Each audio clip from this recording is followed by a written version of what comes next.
राजीव आज लता को फिर उसकी औकात दिखाकर दफ्तर के लिए निकल गया। और दिखाता भी क्यों ना, वह ज्यादा पढ़ी लिखी महिला नहीं थी।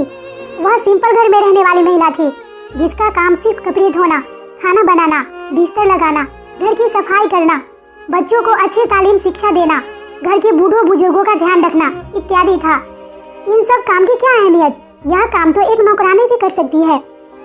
यह सोचकर लता ने अपने गालों से आंसुओं के बिंदुओं को साफ किया और फिर से अपने कामों में जुड़ गई। रोज की तरह राजीव का फोन आया कि वो ऑफिस से देर से आएगा और खाना बाहर ही खाएगा। लता समझ गई कि पिएगा भी बाहर। पहले तो लता रोज अक्सर इस बात पर लड़ाई किया करती थी कि वह पीकर घर न आया करे। वह यह कहकर फटकार देता था कि वो मेहनत करता है, कमाता है, वो जो चाहे कर सकता है। अब वो कह कर थक चुकी थी। वह राजीव से मुंह नहीं लगाना चाहती थी, क्योंकि राजीव उससे कई बार कह चुका था कि तेरी इस घर को कोई जरूरत नहीं है, तो जब चाहे घर छोड़कर जा सकती है। लता यह सोचकर चुप हो जाती कि शायद राजीव ठीक ही कह रहा है, और वह जाए भी तो कहाँ। मायका बचपन से ही पराया हो जाता है। यदि घर की बेटी 2-4 दिन ही रहे तो आसपास के लोगों के कान खड़े हो जाते हैं। रिश्ते नाते के लोग छुट्टियां लेना शुरू कर देते हैं। आखिरकार बात माँ बाप की इज्जत की होती है।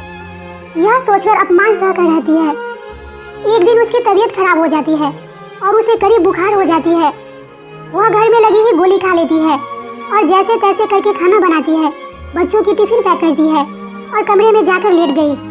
राजीव यह कहकर चला गया कि डॉक्टर को दिखा लेना। शाम तक लता का बुखार बहुत बढ़ चुका था। उसकी तबीयत में जरा सा सुधार नहीं था। उसने राजीव को फोन किया तो उसने कहा वो घर आते समय दवा लेते आएगा। राजीव ने दवा लता के पास रख दी और कहा ये ले लो, क्योंकि उसने दवा लाने का इतना महान काम किया था। पत्नियां ऐसा नहीं करती, वो दवा देती और उसके सिर पर हाथ फेरेगी। उधर सासू माँ ने आज का खाना बनाकर इस बात पर मोहर लगा दी कि वाकई में इस घर को लता की जरूरत नहीं है। रात को लता खाना नहीं खाई और बेचैन होकर तड़प रही थी। उधर राजीव चैन की नींद से सो रहा था, और सोए भी क्यों ना। अगले दिन उसे काम पर जो जाना था।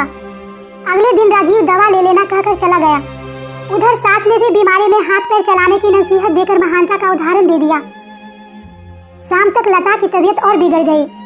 सास ने राजीव को फोन किया तो राजीव ने कहा वो आ रहा है। 1 घंटे हो गए, अब तक राजीव नहीं आया था। और फिर से राजीव को फोन किया तो लता मौत के करीब पहुंच चुकी थी।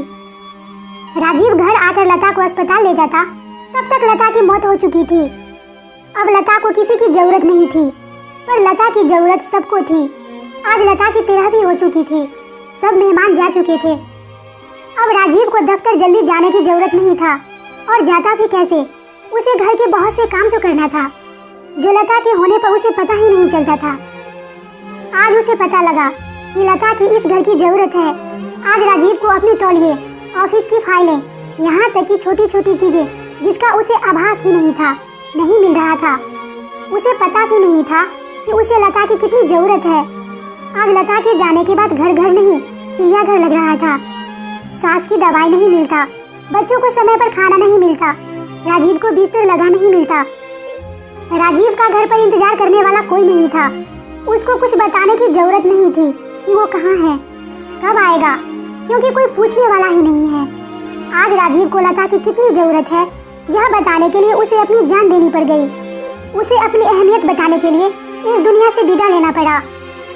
आज सबने यह मान लिया कि लता को इस घर की नहीं, इस घर को लता की जरूरत है।